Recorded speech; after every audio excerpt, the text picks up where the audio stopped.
Quasimodo.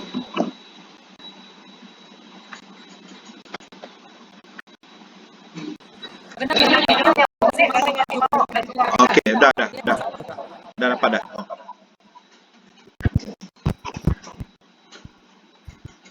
Okey, 1 minute.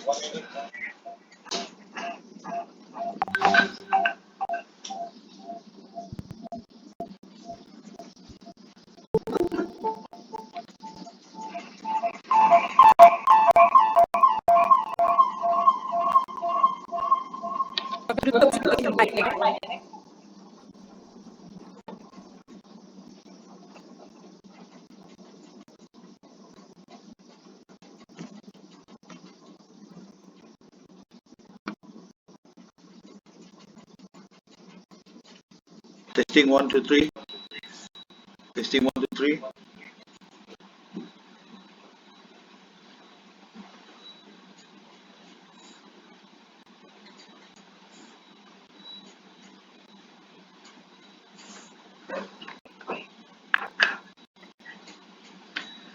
Okey. Kita mau nunggu orang lagi kah?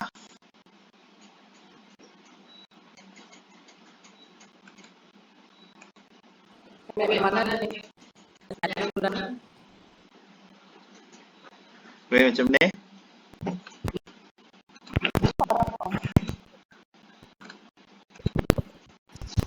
Oh, dah 6 orang. Kita ajak. Okey, kita beri stop 2 minit lagi lah.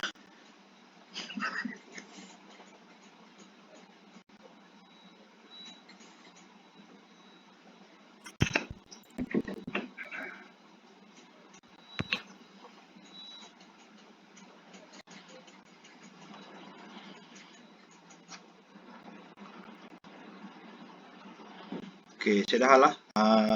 Okey, Puan. Okey, yang lain okey ah. Kami mulakan terus so. Okey. Bismillahirrahmanirrahim. Alhamdulillah yang dihormati pencara subjek Dr. Rosha Mimi binti Faizal yang dikasihi rakan-rakan sekuliah bagi subjek WKMB 2031, pembangunan masyarakat serta para hadirin yang dimuliakan, tidak kira di mana juga anda yang berada. Assalamualaikum warahmatullahi wabarakatuh. Melati kutum tumbuh melata, sayang merebah di pohon cemara. Assalamualaikum mulanya kata, saya sembah pembuka bicara. Assalamualaikum dan salam sejahtera. Pada hari ini kita akan bersama-sama mendengar satu perkongsian mengenai cara menangani stres, dan anda bersama saya Muhammad Hanifiah bin Roslan dengan metrik nombor 274882 dari Pesmiri, dan bersama rakan-rakan kumpulan saya yang lain iaitu Melda Uloy dengan metrik nombor 274244 dan Audra Jogjau 268304. Keresahan dan tekanan atau stres tatkala berdepan dengan masalah atau cabaran hidup termasuk pelbagai kesan dan akibat pandemik COVID-19 mencetus perubahan rutin atau mencengkam perasaan. Stres yang tidak terkawal boleh memberi kesan buruk kepada kesihatan mental dan fizikal. Atas sebab itu, pada hari ini kami mengambil kesempatan ini untuk mengadakan satu webinar berkaitan kempen yang dianggap sangat penting yang diharap dapat memberi kesedaran kepada semua orang, khususnya yang berkemungkinan mengalami tekanan atau stres. Dan untuk tidak melengahkan masa, saya perkenalkan panel ataupun penceramah yang akan membincangkan tajuk pada hari ini. Orangnya cantik, berkarisma, bijak dan sudah berkahwin. Bagi yang bujang-bujang tu, sorry lah. Nama beliau Suryati binti Ahmad Syukri. Orangnya telah berkahwin, menjawat jawatan sebagai penolong penguasa kastam di Jabatan Kastam di Raja Malaysia, Miri Sarawak. Berpengalaman kerja 8 tahun di sektor swasta dan 10 tahun di perkhidmatan awam, taraf pendidikan Diploma Teknologi Maklumat. Duduk sekawan, gadis jelita, buat santapan untuk pahlawan. Tampillah puan kami meminta, madah ucapan kata aluan. Puan Su, Saya minta kata-kata aluan sedikit. Dipersilakan Puan Su.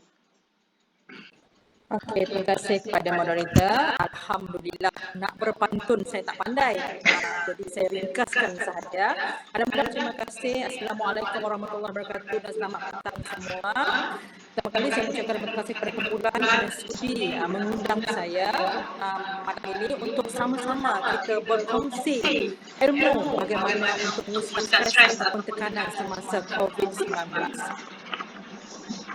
Baik, terima kasih Puan Su kata-kata aluan tadi. Para hadirin yang saya kasihi sekalian, berbalik kita kepada tujuan utama webinar malam ini diadakan. Dewasa ini, isu kesihatan berkenaan stres banyak dibincangkan, terutamanya dalam kalangan masyarakat kini, tanpa mengira latar belakang.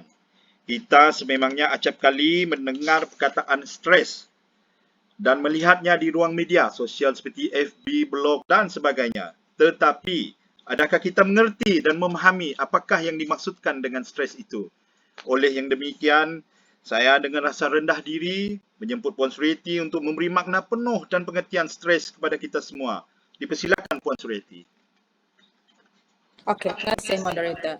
Okey, stres ataupun tekanan ialah keadaan seseorang itu mengalami ketidakstabilan sama ada fizikal ataupun mental dan ianya berkaitan dengan cara kehidupan kita sendiri.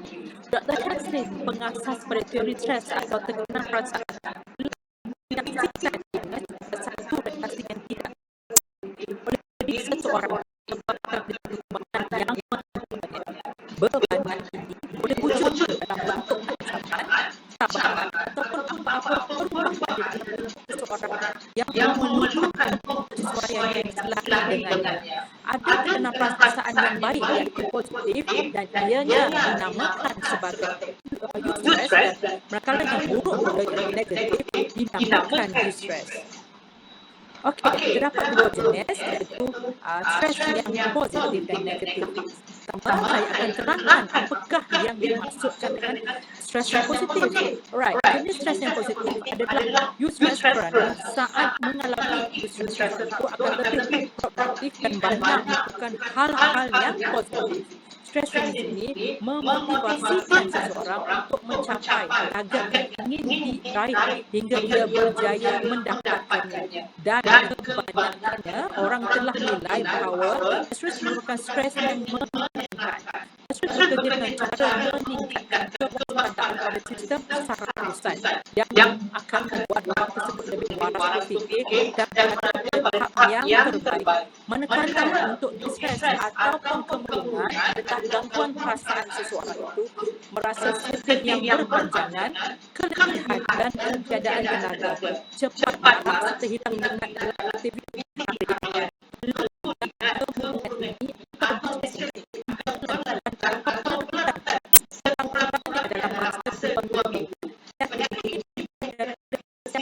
masa tertentu jantina ataupun bangsa. Kadang-kadang ia boleh berlakukan sehinggalah berbulan-bulan atau bertahun-tahunnya. Konflik dan stres. Konflik dan stres adalah salin yang beribarat isi dan buku. Dalam buku ini, kita akan menerangkan konflik diri sebab kita akan memfokuskan stres yang kita hadapi semasa COVID dan yang menjadi konflik dan kita yang akan terus pada stres ataupun tekanan tersebut. Konflik ini bersifat persendirian atau dalam diri kita sendiri. Sebab konflik ini boleh berlaku. Pertama, kerap kali dalam tugas dan kehidupan harian, anda perlu membuat urusan yang melibatkan banyak alternatif.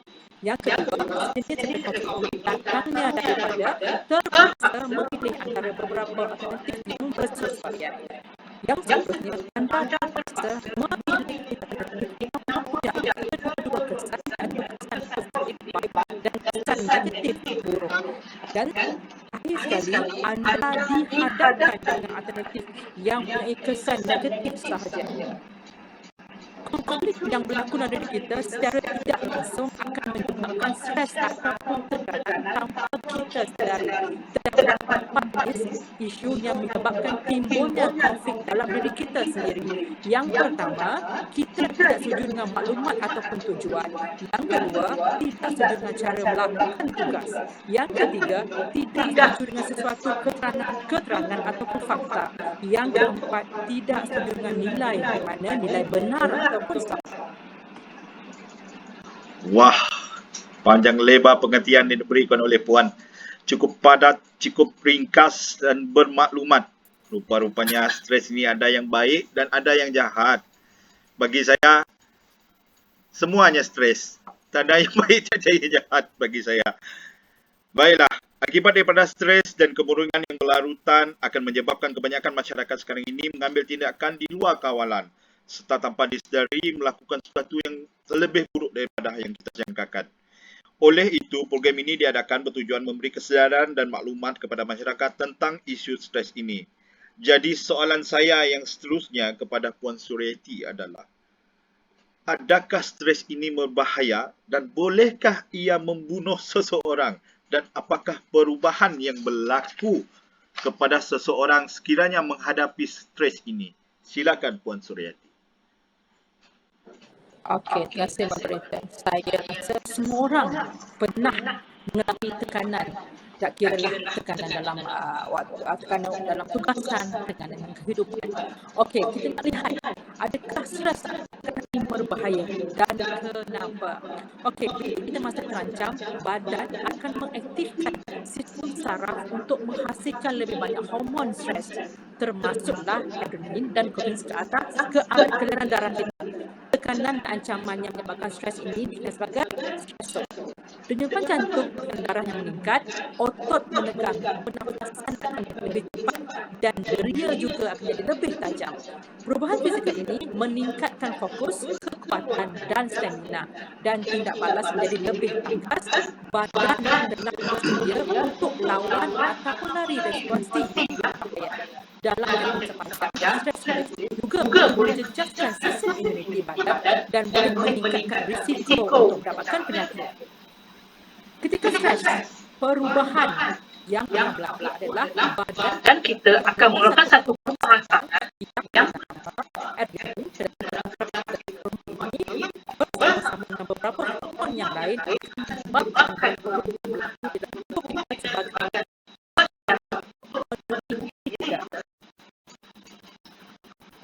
di antara perubahan-perubahan itu adalah seperti denyut jantung bertambah laju dan tekanan darah akan meningkat. Ini adalah untuk mengepam lebihan darah pada otot dan jantung adalah organ yang penting.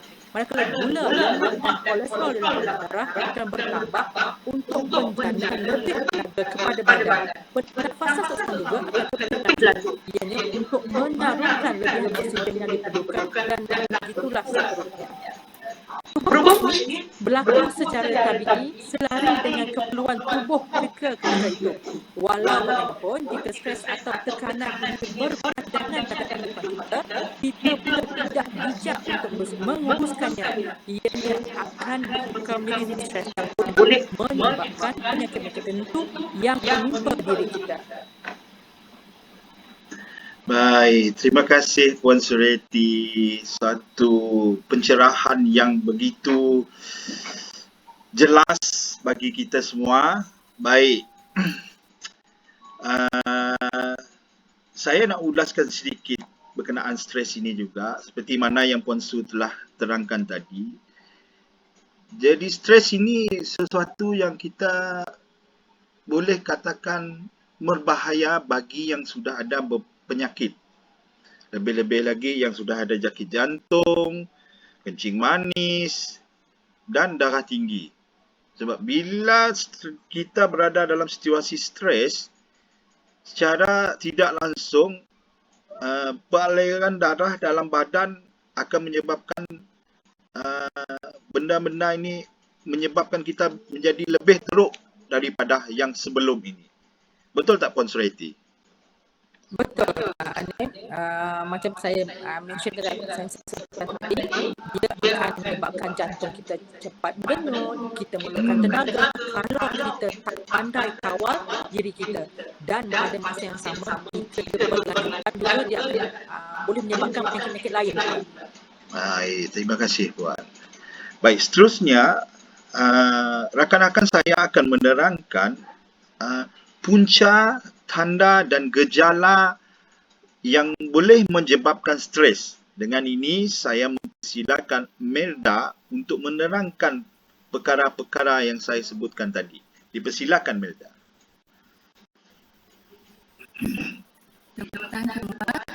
Di sini saya akan memberitahu kepada ada punca, tanda dan gejala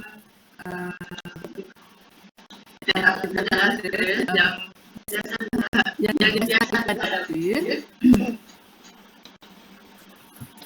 Berikut adalah beberapa faktor pendalaman yang menjadi punca kepada stres. Faktor dalam kita adalah kita boleh seperti bagi yang mengalami kesalahan keuangan ataupun kemungkinan stres mungkin disebabkan oleh masalah hubungan dalam perkahwinan. Salah satu itu biasa berlaku lah. Biasa kita tengok keadaan sekarang ni, selalu ada kes bunuh diri yang berpunca daripada stres ataupun berlaku penceraian di antara satu isteri, mungkin disebabkan masalah keuangan yang dihadapi. Selain daripada itu, faktor luaran disebabkan oleh beban kerja. Banyak yang kita tengok keadaan orang sekarang ni, apabila tekanan kerja semakin banyak, dia akan menghadapi stres. Bila dia menghadapi stres disebabkan kerja, dia akan rasa berhenti kerja. Lepas tu dia akan menghadapi masalah kehidupan. Faktor seterusnya adalah disebabkan kehilangan orang tersayang, seperti keluarga yang telah meninggal dunia, ibu bapa kah, apabila dia telah kehilangan orang yang selalu memberi sokongan kepada dia akan menghadapi tekanan dan tidak ada dorongan. Dia orang tidak ada orang terdekat yang memberi dorongan kepada dia, sampai dia rasa keseorangan lah. Faktor seterusnya adalah salah seperti jiran tetangga yang tidak perhati. Biasa kita tengok jiran kita, ada yang tidak suka buat berang. Jadi bila kita keluar rumah, kita tengok keadaan tekanan semua tinggi. Jadi kita menceritakan pasal masalah dengan jiran sebelah pun tak dapat. Jadinya tak dapat rasa meluahkan perasaan dengan seseorang. Jadi dia macam keseorangan. Faktor lain seterusnya adalah masalah kesekitaran seperti bencana alam. Apabila seseorang yang masalah banjir sekarang disebabkan masalah banjir memusnahkan harta benda, jadi sesebuah keluarga itu akan rasa stres sebab tidak ada kewangan untuk membaiki ataupun membeli barang keperluan yang disebabkan sudah dirosakkan oleh banjir. Jadi dia akan rasa stres sebabnya bila dia rasa stres sebabnya tak ada kewangan. Macam mana mau beli makanan, macam mana mau beli barang lain untuk menggantikan barang yang telah rosak.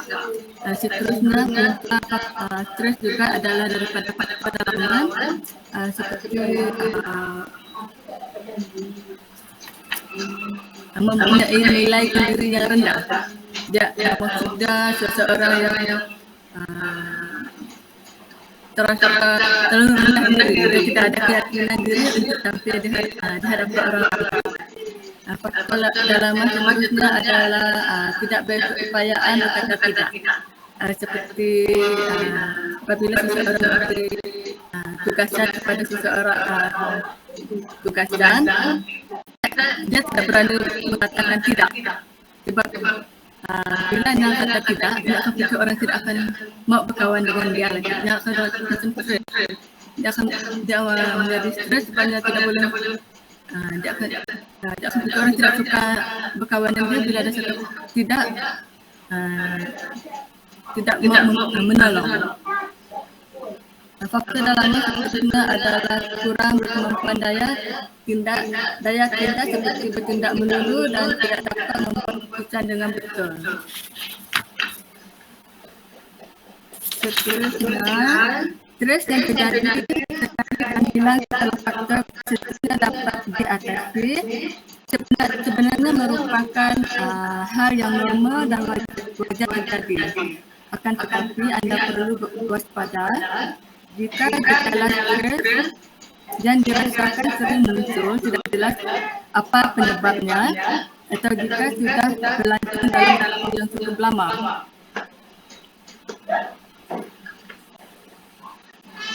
Puncaknya adalah puncak stres ini juga adalah jika masalah stres ini dibiarkan berpanjangan. Gejala stres ini lama kelemahan boleh menyebabkan anda lebih berisiko terkena berbagai masalah kesehatan seperti pertama sakit kepala ataupun otot kapur. Ketika gejala stres ini muncul, otot-otot badan akan menegang dan terasa kaku. Selain itu, stres seringkali dapat menyebabkan sakit kepala. Perkara tersebut rasanya akan pulih dengan sendirinya setelah kita berehat ataupun bertenang. Seterusnya, Anda juga berisiko dengan masalah rambut gugur jika terlebih stres. Stres boleh mengakibatkan pertumbuhan rambut terbantut. Boleh kita tengok rambut kita sendirilah. Dan kita rasa rambut kita sebab stres. Kebiasaannya rambut gugur sekitar mungkin 100 helai sehari. Bila stres rambut gugur masukkan setengah atau sekitar perapat dari keseluruhan rambut kita. Maka rambut kita boleh berbuah hanya kerana dibuka ataupun saat kita kemaskan. Seterusnya masalah kesehatan yang ketiga adalah masalah kulit. Saat sedang stres, hormon stres di dalam tubuh anda akan meningkat. Perubahan hormon ini dapat membuat kulit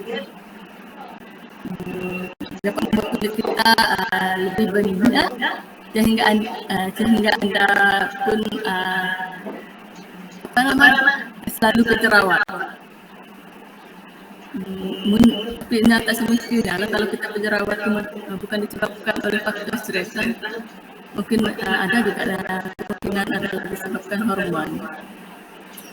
Masalah kesehatan seterusnya adalah susah tidur.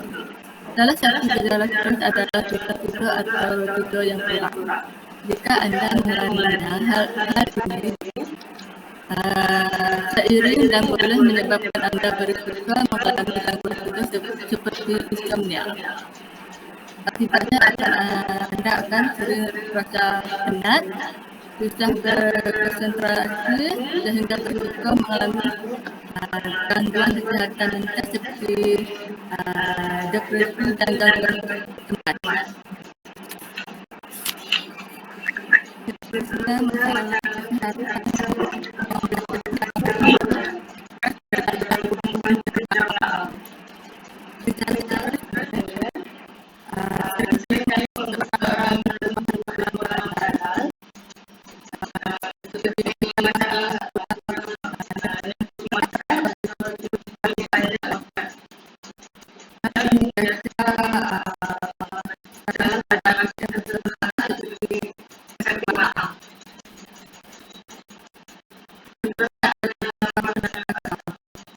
gejala stres yang dirasakan berlangsung boleh membuat seseorang itu mengalami penurunan daya tahan tubuh badan.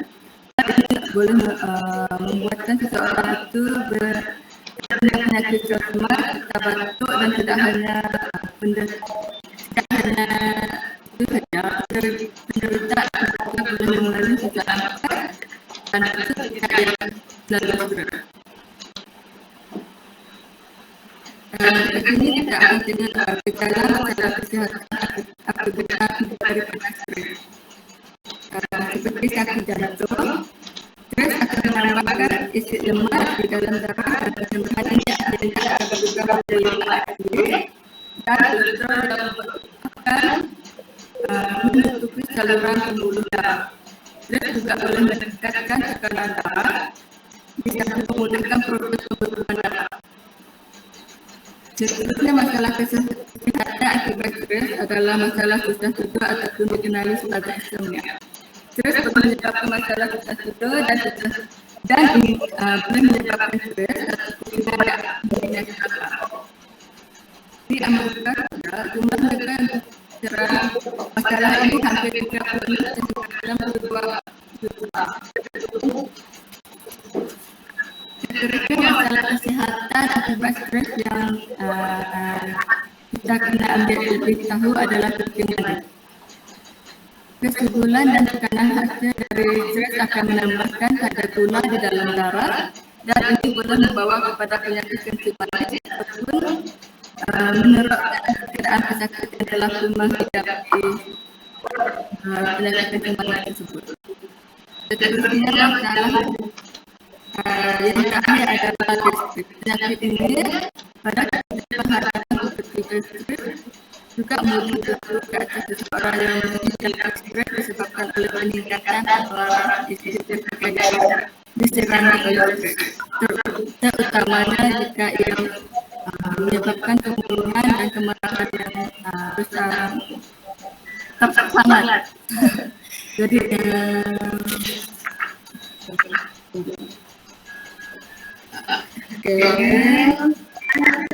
stres yang berkepanjangan boleh membuat tubuh seseorang turun mengalami keradangan. Hal ini diketahui dapat meningkatkan lagi risiko terhadap berbagai penyakit kronis seperti diabetes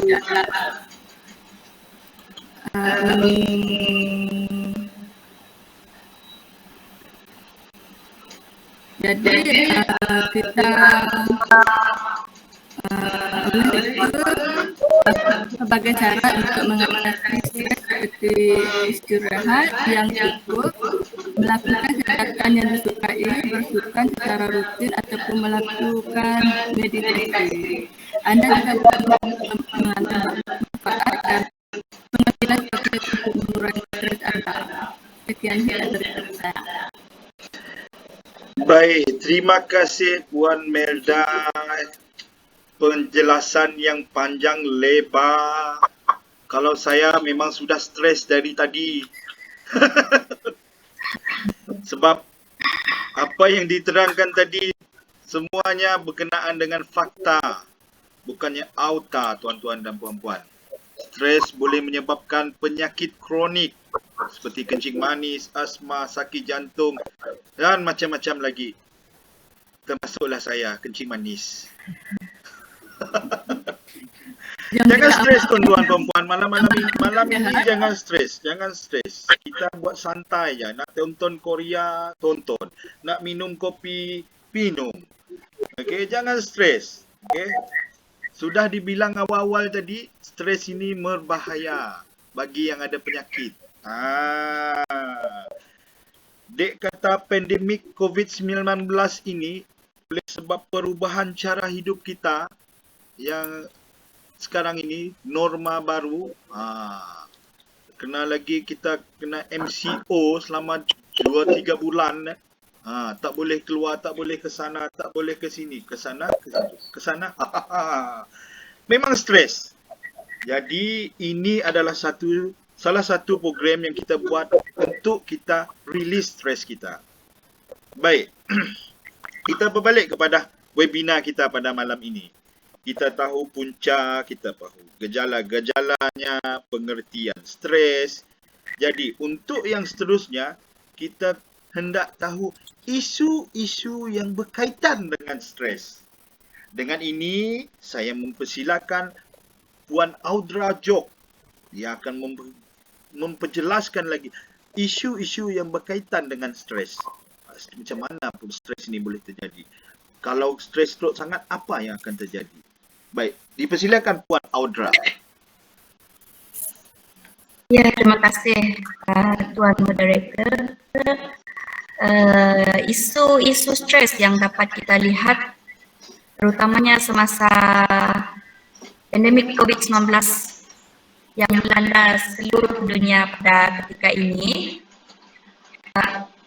dapat kita lihat peningkatan kes bunuh diri yang mendadak jika dibandingkan dengan tahun sebelumnya, sebelum pandemik COVID-19 berlaku. Laporan berita harian pada Julai 2021 menyatakan jumlah peningkatan kes bunuh diri sehingga Mei 2021 adalah 468 orang. Manakala panggilan di dalam sokongan psikososial telah diterima, yaitu sebanyak 131.594 orang. Daripada jumlah tersebut, 86.91%, yaitu 414.369 orang adalah berkaitan dengan masalah psikososial. Ini adalah kita dapat lihat daripada data yang menunjukkan peningkatan yang ketara lah pada Julai 2021 yang lepas. Yang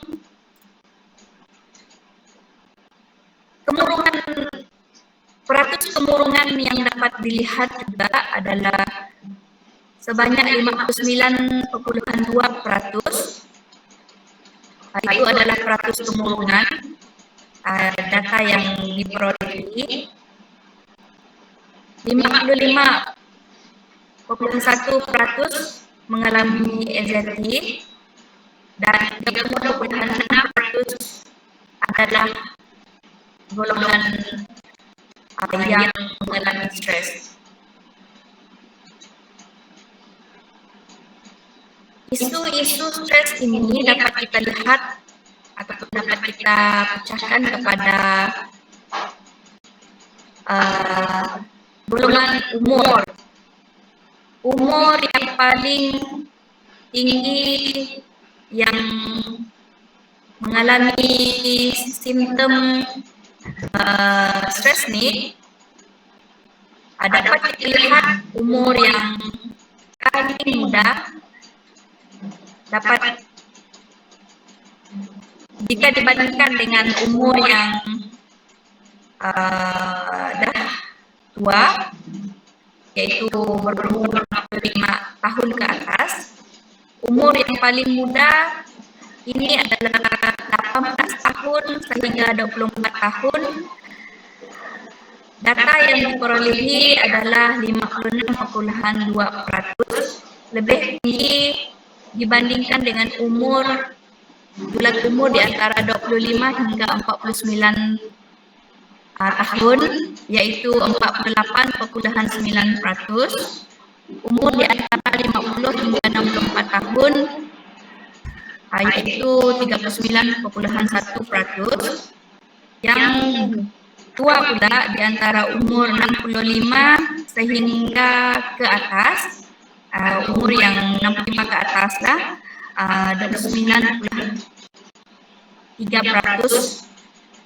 Ini adalah report yang diperolehi berkaitan dengan simptom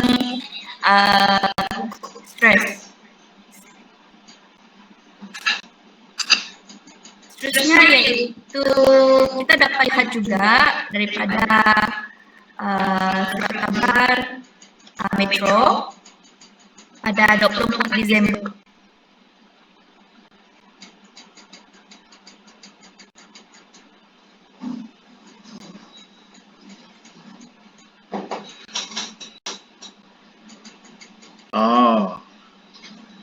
Mungkin ada masalah line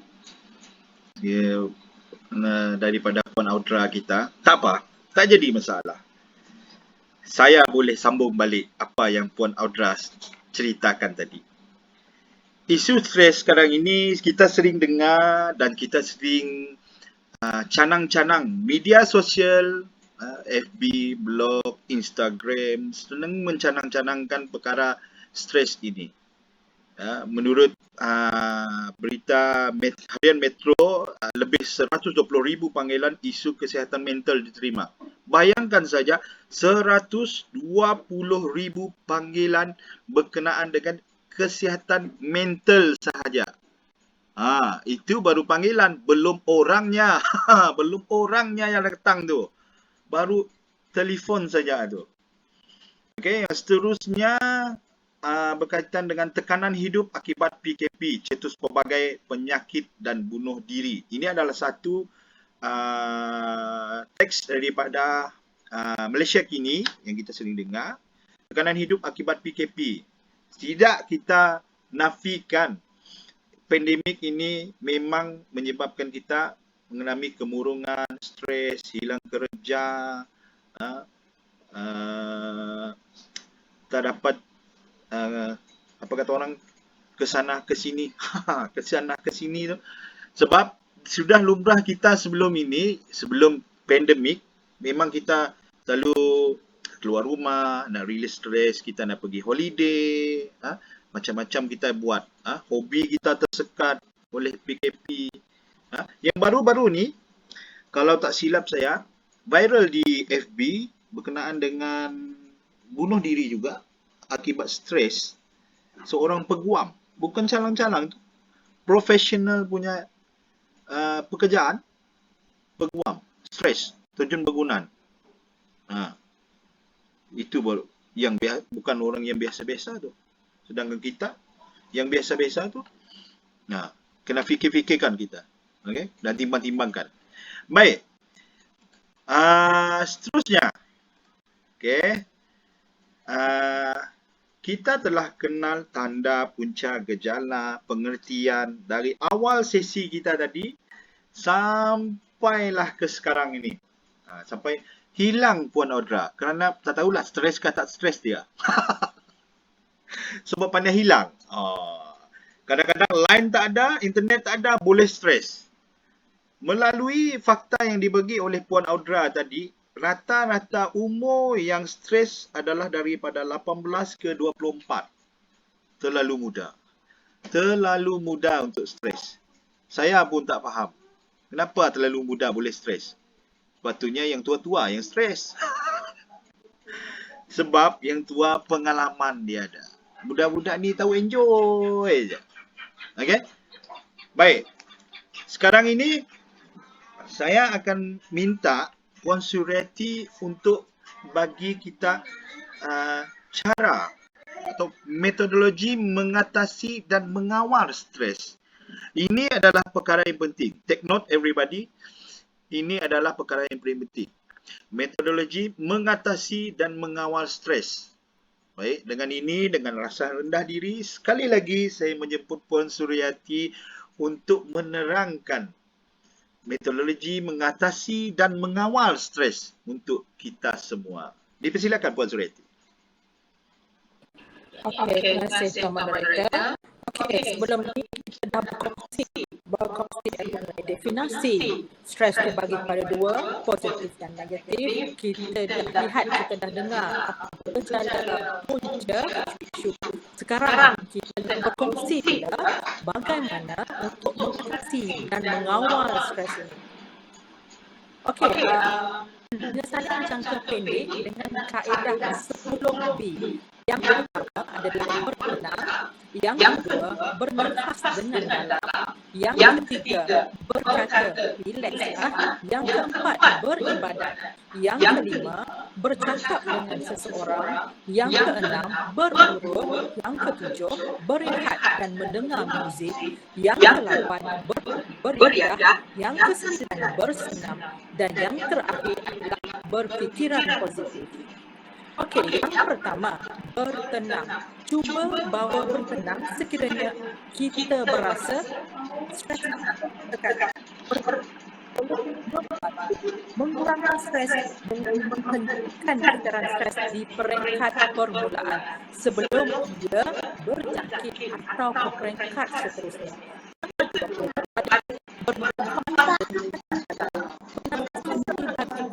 Adalah cara pernafasan yang terbaik. Kita bernafas yang lebih perlahan pada tubuh dalam untuk menenangkan diri. Yang ketiga, berkata relaxlah. Berkata relaxlah, kita sebanyak dapat membantu menenangkan perasaan dan mengurangkan stres. Jangan berfikir hanya kita sahaja yang menghadapi tekanan sedangkan orang lain hidup dengan cara happy. Yang keempat, beribadat. Kita mengikut masing-masing, berdoa, bersembahyang, mengadulah Tuhan, berfikir, beribadat, memberi semangat emosi dan melegakan perasaan. Okey, yang kedua, kita perlu bercakap dengan seseorang. Perasaan adalah sesuatu yang tak sepatutnya kita pegang. Sebaliknya, kita harus berkongsi dengan orang yang kita percayai. Kawan-kawan, family, bercakap dengan pula yang boleh kita percayai. Berkongsi perasaan akan sedikit sebanyak dan mengurangkan tekanan perasaan. Yang keenam, berurut, masaj. Dalam keadaan stres, otot-otot di leher atau bahu akan menjadi lebih tekan. Urutan leher bahu boleh melegakan otot dan melancarkan perjalanan darah. Urutan kaki juga boleh mengurangkan stres. Alright, yang ketujuh, kita perlu berehat mendengar muzik. Berehat sambil mendengar muzik yang lembut. Stres tidak dapat ditangani secara efektif sekiranya kita tidak berehat sepenuhnya. Pergi bercuti, ambil masa, rehatkan diri. Yang ke-8, beriadah. Aktiviti riadah seperti berkemah, berenang, mendaki bukit, berkemah, melakukan apa-apa aktiviti yang kita suka, hobi, boleh menenangkan fikiran atau mengurangkan stres. Yang ke-9, bersenam. Bersenam dapat meningkatkan pengeluaran hormon endorfin, mengurangkan ketegangan otot dan stres. Antara jenis senaman yang boleh kita lakukan seperti kita dapat berjalan, berjogging atau kita dapat join senaman aerobik. Okey, yang ke-10, kita haruslah berfikiran positif. Ubah fikiran daripada negatif kepada positif.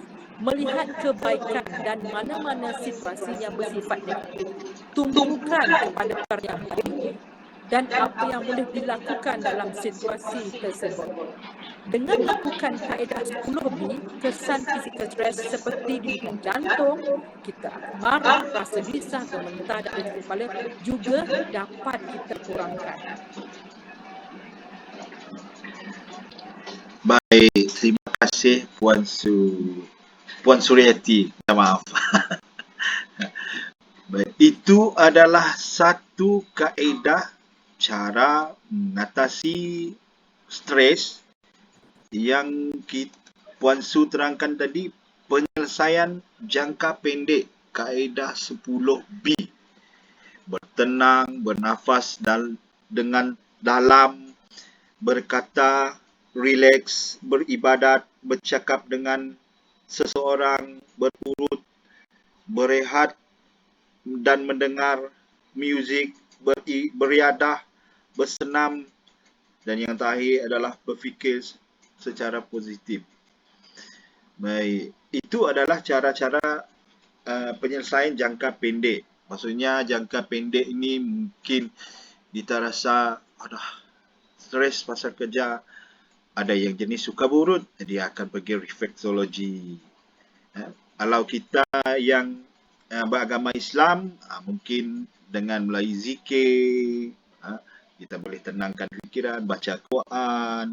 Ada jenis yang stres tu dia lebih suka melakukan perkara yang dia suka, macam hobi dia, bersukan ke, berlari. Okey. Baik. Seterusnya, tanpa melengahkan malam kita lagi, saya minta Puan Melda untuk menerangkan satu penyelesaian jangka pendek atau konsep stress relief melalui cara yang simple. Sekiranya Puan Melda ada cara ataupun metod selain daripada yang Puan Suryati cakapkan tadi 10B. Mungkin Puan Melda ada cara yang lain. Dengan ini saya mempersilakan Puan Melda untuk memberi penjelasan ataupun buah fikiran. Dipersilakan Puan Melda.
Mengawal keadaan, tinggalkan tempat itu dengan serta-merta.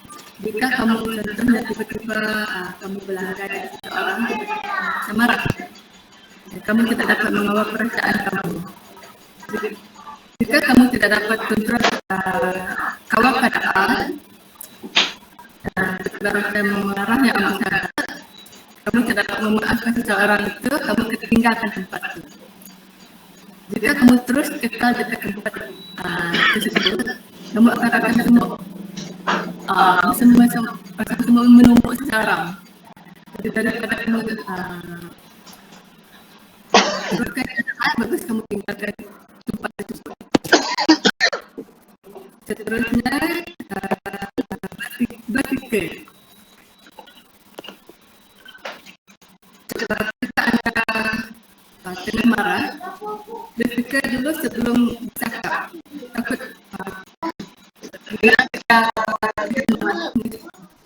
kata-kata yang tidak dapat dikawal, takutkah kata-kata yang tidak sepatutnya akan terluar. Kena pasti dan cuba fikirkan beberapa cara untuk menyelesaikan masalah tersebut. Tinggalkan kekuatan dan kelemahan dari setiap cara. Fikirkan cara anda untuk bagaimana cara mengawalkan kemarahan tersebut. Jangan buat sesuatu perkara yang boleh merumitkan keadaan ataupun fokus kepada isu sebenar. Seterusnya, dalam kemahiran untuk mengawalkan kemarahan, kita boleh bertindak tulis cara yang terbaik untuk menyelesaikan situasi. ataupun bertindak dan cuba melaksanakan pilihan tersebut. Jika pilihan kita salah, maka salahlah yang akan boleh menyebabkan keadaan semakin panas. Bila keadaan semakin panas, kita pun tidak dapat melakukan kemarahan yang akan menyebabkan keadaan semakin keras. Yang boleh menyebabkan kegaduhan, boleh menyebabkan pembunuhan kah? Kita tidak tahu lah bila kita terlalu marah. Seterusnya, kemahiran kedua adalah berpikiran positif. Dalam berpikiran positif, kita boleh mengamalkan langkah. Yang pertama adalah mengenal pasti situasi. Bagaimana situasi yang kita hadapi, kita akan cari penyelesaiannya. Jika situasi itu adalah sangat merumitkan keadaan, fikirkanlah cara bagaimana kita selesaikan secara baik. Langkah kedua adalah meningkatkan kewujudan pemikiran negatif. Langkah ketiga adalah menilai sama ada pemikiran negatif tersebut sahih ataupun wajar serta mempunyai fakta yang cukup. Langkah yang keempat adalah gantikan pemikiran negatif dengan pemikiran yang lebih mudah. Secara positif. Kemudian ketiga adalah pengurusan masa. Perhatikan jangka masa yang diambil untuk melakukan sesuatu tugas. Dengan merancangkan jadwal tugas yang membolehkan anda menyiapkan tugas harian tanpa perasaan tertekan. Pastikan juga ada waktu rehat di antara pekerjaan. Jangan terus bekerja tanpa berhenti. Macam kita situasi kita sekarang, bila kita terlalu banyak, kita akan rasa mempercepat sampai kita tidak ada masa rehat. Pengurusan masa seterusnya, senaraikan dan jadwalkan tugas menyebut lakukan tugas terpenting terlebih dahulu. Selepas itu baru kita laksanakan tugas tersebut. Berikan seperti diri anda sendirilah apabila tugas anda siap. Buat pemantauan akan membuat ada perkesanan anda mengurus masa anda menyelesaikan tugas tersebut. Itu saja daripada saya. Baik, terima kasih Puan Melda. Satu kaedah kemahiran cara untuk mengurus stres atau kemurungan di kala pandemik COVID-19 melanda sekarang ini. Tapi itu bukannya satu titik untuk pandemik COVID-19 saja. Ia boleh diguna pakai pada bila-bila masa bila kita menghadapi rasa stres, kemurungan ataupun keresahan, okay? Bila kita rasa kita kesunyian, itu salah satu stres juga itu. Okay? Terima kasih saya ucapkan kepada Melda kerana telah memberi satu buah fikiran dan pendapat yang baik. Baik. Saya rasa sampai di sini saja webinar kita pada malam ini. Tapi sebelum itu, saksikan tayangan video ini sekejap, yang saya ambil untuk tontonan kita bersama. Sekejap.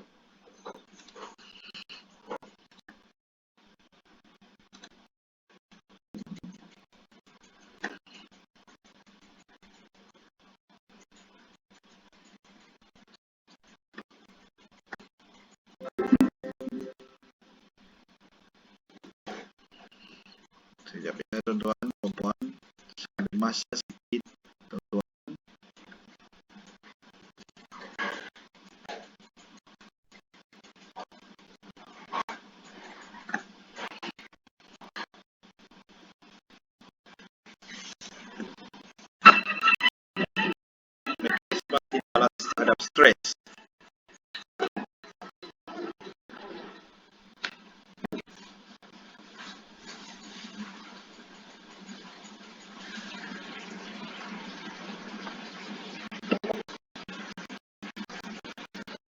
Okey, sorry, ada masalah teknikal sekejap tadi.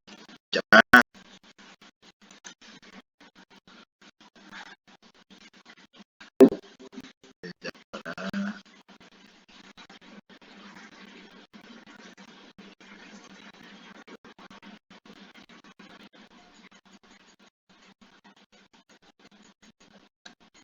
Jangan stres, jangan stres. Jangan stres.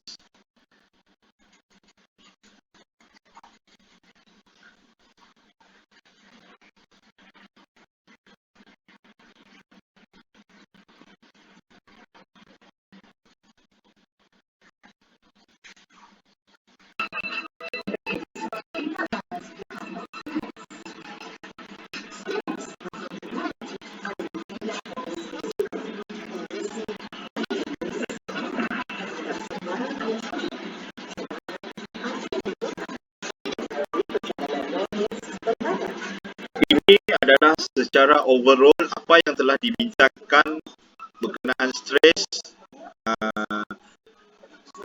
kesannya terhadap tubuh badan kita, seperti mana yang diterangkan oleh Puan Suryati di awal sesi tadi.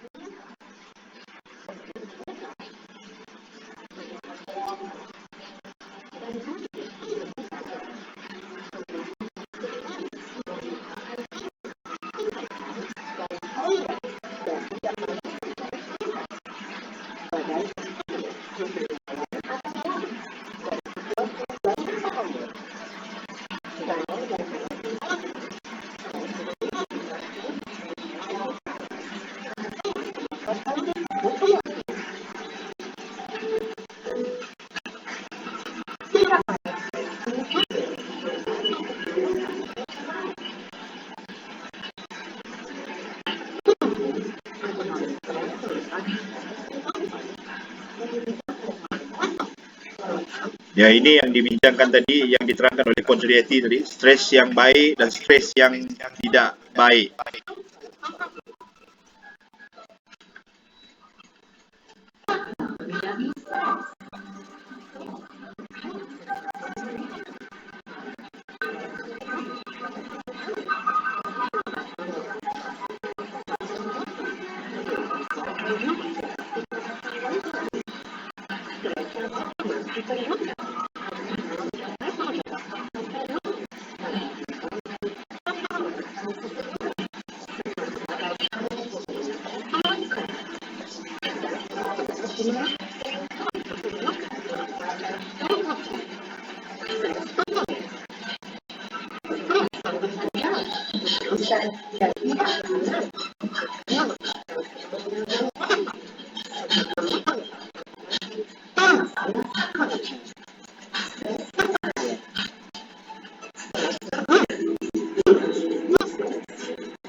Baik, itu adalah video serba sedikit berkenaan dengan stres. Baik, sebelum kita mengakhiri webinar kita pada malam ini,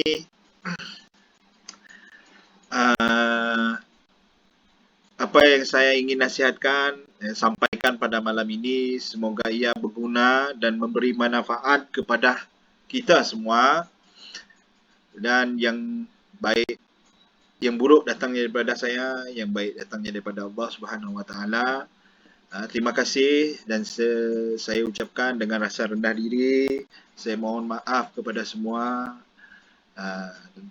Puan Suryati dan rakan-rakan sekalian, sekiranya program kami ini ada kekurangan dan kekilafannya. Saya menyusun 10 jari, mohon maaf sekiranya saya bagi yang itu yang saya termampu untuk tuan-tuan dan puan-puan, rakan-rakan sekalian. Diharap kita boleh berjumpa lagi di hari dan masa yang akan datang.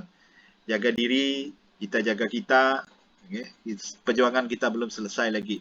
Sebelum itu, saya nak minta Puan Suryati untuk bagi last kata-kata amanat, memandangkan kebanyakan daripada kita sini adalah daripada frontliner. Okay? Dengan ini saya persilakan Puan Suryati untuk beri kata-kata terakhir dan kata-kata semangat. Silakan Puan Suryati. Okey, terima kasih kepada Tuan Peter. Alhamdulillah telah selamat webinar kita pada hari ini. Okey, apa yang saya dapat katakan, belajar daripada pengalaman saya sendiri, di mana saya pun dah berumur hampir 41 tahun. Pelbagai masalah yang saya hadapi, tekanan stres ini. Yang penting, sekiranya kita semua mengalami stres, yang paling pertama kita berdoa mengikut cara agama masing-masing, balik pada Tuhan kita, tenangkan diri, jangan lakukan perkara-perkara yang di luar yang tak patut kita lakukan. Kita kena fikir keluarga kita, kita kena fikir masa depan kita. InsyaAllah kalau kita ada masalah, ada tekanan sekalipun, ramai orang sudi sudi berkongsi masalah kita. Jangan malu-malu, cari orang yang kita percayai, katakanlah kawan, penyelia, bos, adik-beradik, abang, adik, luahkan apa yang kita rasa. Sekiranya kita pendam, itulah yang buatkan stres atau motivasi kita semakin teruk. Kata dari saya juga mengucapkan ribuan terima kasih kepada kumpulan kerana menjemput saya pada malam ini untuk kita sama-sama berkongsi ilmu tentang bagaimana untuk mengatasi stres kita. Baik, terima kasih Puan Suryati di atas kesudian menjadi salah seorang panel yang utama sekali. Jangan stres ya Puan. Baik, saya ucapkan terima kasih kepada rakan-rakan saya dan rakan-rakan sekalian yang sama pace dengan saya kerana memberi support atas webinar kali ini berkenaan dengan stres, pengurusan stres semasa COVID-19. Okay, dengan rasa rendah diri saya ucapkan terima kasih dan harap anda berjaya dan semoga Allah memudahkan urusan anda seperti mana anda memudahkan urusan saya. Amin. Dengan lafaz Bismillahirrahmanirrahim. Assalamualaikum warahmatullahi wabarakatuh. Sekian untuk webinar kita kali ini. Terima kasih semua. Terima kasih Puan Su. Terima kasih Zik, Misafel. Terima kasih Zuraini Hamzah. Terima kasih Audra. Terima kasih siapa lagi? Valentina. Siapa lagi ni?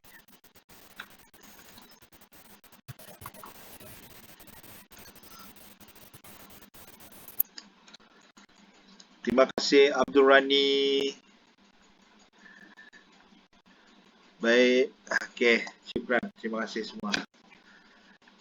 Okey, boleh leave. Alhamdulillah.